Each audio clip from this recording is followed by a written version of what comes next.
Hello everyone, welcome to voice of story teller channel. ఈ వీడియోలో action thriller అయిన rush movie story explanation అయితే చేయబోతున్నాను. లేట్ చేయకుండా స్టోరీలోకి అయితే వెళ్ళిపోదాం. ఇక స్టోరీలోకి వెళ్తే, ది ఇంటర్నేషనల్ బ్యాంక్ లో వాళ్ళ ఉద్యోగి డిజిటల్ మనీ అంతా ఒక హార్డ్ డిస్క్ లో వేసుకొని ఆ బ్యాంక్ లో ఒక బాంబుని అమర్చి ఆఫీస్ అంతా పేల్చేస్తాడు. ఆ హార్డ్ డిస్క్ తీసుకొని అతను కార్ లో బయలుదేరతాడు. అతన్ని ఒక ఇద్దరు వాళ్ళ లొకేషన్ అయితే పంపిస్తాడు. ఆ లొకేషన్ ని ఫాలో అవుతూ అతను హార్డ్ డిస్క్ తీసుకొని వెళ్తూ ఉంటాడు. మధ్యలో కార్ ఆగిపోవడంతో దిగి కారు చెక్ చేస్తూ ఉండగా అనుకోకుండా ఒక లారీ వచ్చి అతన్ని గుద్దేస్తుంది. పోలీసులు వచ్చి అక్కడున్న వస్తువులన్నింటినీ ఎవిడెన్స్ గా తీసుకోవడంతో ఆ హార్డ్ డిస్క్ కూడా ఎవిడెన్స్ లోకి వెళ్ళిపోతుంది. కట్ చేస్తే ఆదిత్య కార్తిక అనే దంపతులకి రిషి రియా అనే ఇద్దరు పిల్లలు ఉంటారు. వీళ్ళది చాలా హ్యాపీ ఫ్యామిలీ. ఒక రోజు ఆదిత్య ఆఫీస్ కి వెళ్ళగా అతని భార్య కార్తిక ఇద్దరు పిల్లల్ని తీసుకుని బయటికి వెళ్తుంది. ఆదిత్యకి సడన్ గా ఒక అన్నోన్ పర్సన్ నుంచి ఫోన్ కాల్ అయితే వస్తుంది. ఆ ఫోన్ కాల్ లో ఒకతను మీ ల్యాండ్ ని కొంతమంది కబ్జా చేస్తారని, మీరు త్వరగా రాకపోతే మీ లేఅవుట్ ని వాళ్ళు పూర్తిగా కబ్జా చేస్తారని చెప్పడంతో ఆదిత్య వెంటనే వాళ్ళ ల్యాండ్ దగ్గరికి బయలుదేరతాడు. ఆ ల్యాండ్ చాలా దూరంగా ఉండడంతో ఆదిత్య తన కారులో చాలా ఫాస్ట్ గా వెళ్తాడు. తను వెళ్తున్న దారిలో ఒక అంబులెన్స్ ఆదిత్యకి కావాలని ఇంటెన్షన్ గా అడ్డం వస్తూ ఉంటుంది. ఆ అంబులెన్స్ ని ఫాస్ట్ గా ఓవర్టేక్ చేసి రావడంతో ఒక అబ్బాయి అక్కడ కార్ కి సడన్ గా అడ్డం వస్తాడు. ఆ అబ్బాయిని తప్పించబోయి కార్ అయితే యాక్సిడెంట్ అవుతుంది. ఆదిత్య నుంచి కార్తికకి ఒక మిస్డ్ కాల్ అయితే వచ్చి ఉంటుంది. తిరిగి కార్తిక కాల్ చేయగా ఆ ఫోన్ ని వీరయ్య అనే ఒక అతను ఆన్సర్ చేస్తాడు. ఎవరు మీరు అని కార్తిక అడగ్గా మీ హస్బెండ్ కి హైవే మీద యాక్సిడెంట్ అయిందని, అంబులెన్స్ కూడా ఇక్కడే ఉందని హాస్పిటల్ కి తీసుకువెళ్తున్నామని కార్తికకి చెప్తాడు. కార్తిక వీడియో కాల్ ఆన్ చేయమనగా వీరయ్య వీడియో కాల్ ఆన్ చేసి తన హస్బెండ్ ఆదిత్యాన్ని చూపిస్తాడు. నేను ఇప్పుడే అక్కడికి వస్తున్నానని, దయచేసి అతన్ని దగ్గరలో ఉన్న హాస్పిటల్ కి తీసుకెళ్లమని కార్తిక వీరయ్యకి చెప్పి తన కారు యూటర్న్ తీసుకొని పిల్లలతో పాటు బయలుదేరుతుంది. తన భర్త ఆదిత్య చావు బతుకులో ఉన్నాడని కార్తిక తనకు తెలియకుండానే కార్ ని చాలా ఫాస్ట్ గా తోలడం స్టార్ట్ చేస్తుంది. దానిలో నలుగురు బైకర్స్ పోతూ ఉండటంతో వాళ్ళని గుద్దేసి కార్తిక వెళ్లిపోవడంతో ఆ బైకర్స్ కార్తికాని వెంటాడుతూ వస్తారు. వాళ్ళ నుంచి తప్పించుకోవడానికి కార్తిక తన కార్ తో ఆ నలుగురు బైక్స్ ని గుద్దేస్తుంది. అంతేకాక కారు దిగి ఆ నలుగురిని బాగా చితక్కొడుతుంది. వాళ్ళు ఒంటి నిండా గాయాలతో అక్కడ పడిపోతారు. వెంటనే కార్తిక తన కార్ తీసుకొని తన భర్తను కలవడానికి వెళ్ళిపోతుంది. కట్ చేస్తే ఆ నలుగురు బైకర్స్ లో ఒకడు నర్సింగ్ అనే అతనికి ఫోన్ చేసి, మేము వస్తుండగా ఒక లేడీ మమ్మల్ని కార్ తో గుద్ది వెళ్ళిపోయిందన్నా, మా కోసం అంబులెన్స్ పంపించమని నర్సింగ్ ని అయితే హెల్ప్ అడుగుతాడు.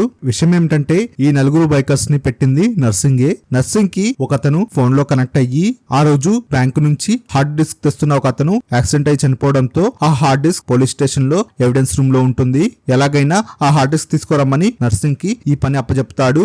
నర్సింగ్ ఆ హార్డ్ డిస్క్ పోలీస్ స్టేషన్ నుంచి దొంగలించమని ఈ నలుగురు బైకర్స్ ని అరేంజ్ చేస్తాడు. కానీ ఈలోగా కార్తీక ఈ నలుగురిని కార్తో గుద్ది వెళ్ళిపోతుంది. కట్ చేస్తే నర్సింగ్ వాళ్ళ బాస్ కి ఫోన్ చేసి మనం పంపిన నలుగురికి యాక్సిడెంట్ అయిందని చెప్తాడు. అప్పుడు వాళ్ళ బాస్ నర్సింగ్ ని తిట్టి, మనం చేస్తున్న పని చాలా ప్రమాదకరమైనది, అర్జెంట్ గా ఆ నలుగురు బైకర్స్ ని చంపేయమంటాడు. నర్సింగ్ ఈ విషయం ఎక్కడైనా చెప్తారేమో అని ఆ నలుగురిని చంపేస్తాడు.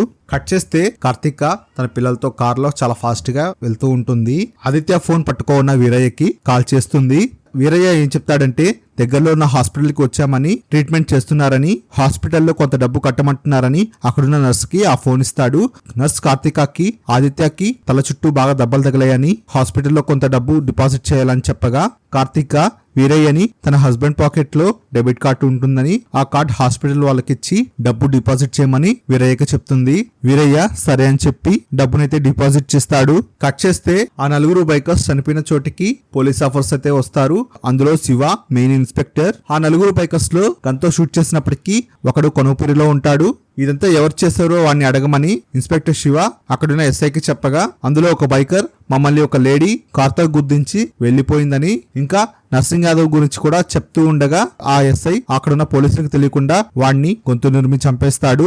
అంటే ఆ ఎస్ఐ కూడా ఆ రౌడీల మనిషి. కొనూపురుతో ఉన్న ఆ బైకర్ కూడా చనిపోవడంతో ఇన్స్పెక్టర్ శివ ఏం చేయాలో తెలియక అక్కడున్న టైర్ గుర్తులను చూసి ఆ వెహికల్ హోండా సిఆర్వి అని తెలుసుకుంటాడు.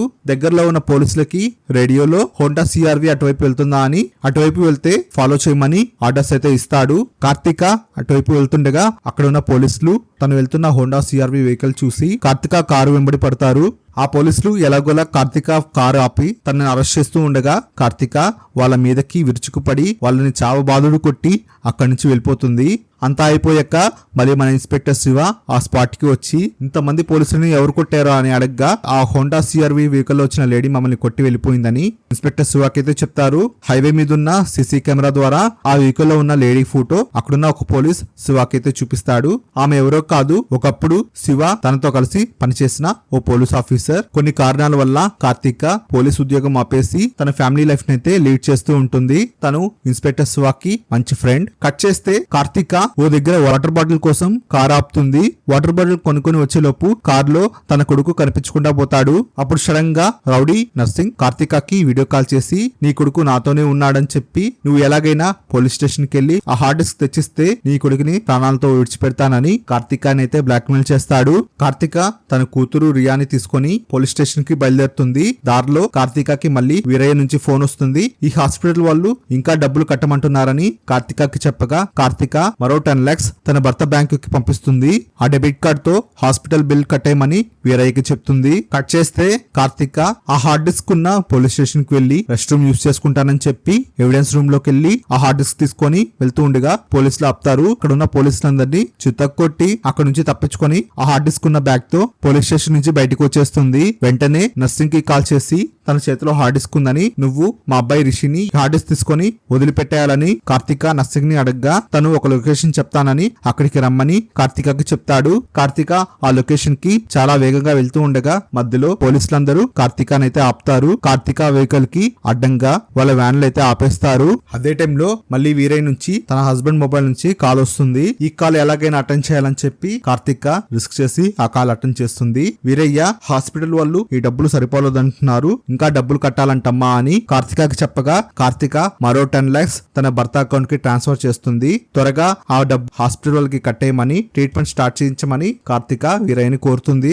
ఇంతలో తన ఫ్రెండ్ ఇన్స్పెక్టర్ శివ కార్ దగ్గరికి వచ్చి కార్తీకకి కనిపిస్తాడు. కార్తీక తన ఫ్రెండ్ కనిపించడంతో ఊపిరి పీల్చుకుంటుంది. అప్పుడు శివ ఇంకా కార్తీక ఫ్లాష్ బ్యాక్ లో కలిసి వర్క్ చేస్తున్నప్పుడు ఒక టెర్రరిస్ట్ ని పట్టుకునే క్రమంలో తన బాడీకి బుల్లెట్ తగలడం మనకు చూపిస్తారు. తనకి గాయం అవడంతో తన భర్త ఆదిత్య పోలీస్ జాబ్ వదిలేయమని కార్తీకాని అడగడంతో కార్తీక తన పోలీసు ఉద్యోగాన్ని వదిలేస్తుంది. కట్ చేస్తే కార్తీక ఇన్స్పెక్టర్ శివాకి జరిగిందంతా చెప్తుంది. ఆ నర్సింగ్ అనే వ్యక్తి లొకేషన్ పంపించాడని, అక్కడికి వెళ్లి హార్డ్ డిస్క్ ఇస్తే తన బాబు రిషిని సేఫ్ గా వదిలేస్తాడని శివాకి చెప్పగా పోలీసులందరూ ఆ లొకేషన్ ని చుట్టుముట్టుతారు. ఆ కార్తీక ఆ హార్డ్ డిస్క్ బ్యాగ్ ని తీసుకుని లోపలికి వెళ్ళగా నర్సింగ్ తన బాబు రిషిని వ్యాన్ లో నుంచి బయటకు దింపుతాడు. కానీ వ్యాన్ లో ఉన్న డ్రైవర్ అక్కడ పోలీసులు ఉండడం గమనించి నర్సింగ్ కి చెప్పగా అక్కడ నుంచి వెళ్ళిపోవడానికి ట్రై చేస్తారు. ఎలాగోలా తన బాబు రిషిని కార్తీక దక్కించుకోవడంతో ఆ నర్సింగ్ అక్కడ నుంచి తప్పించుకుని వెళ్తూ ఉండటంతో దారిలో కార్తీక కారులో వాళ్ళ పాప రియా కనిపిస్తుంది. రియాని కిడ్నాప్ చేసి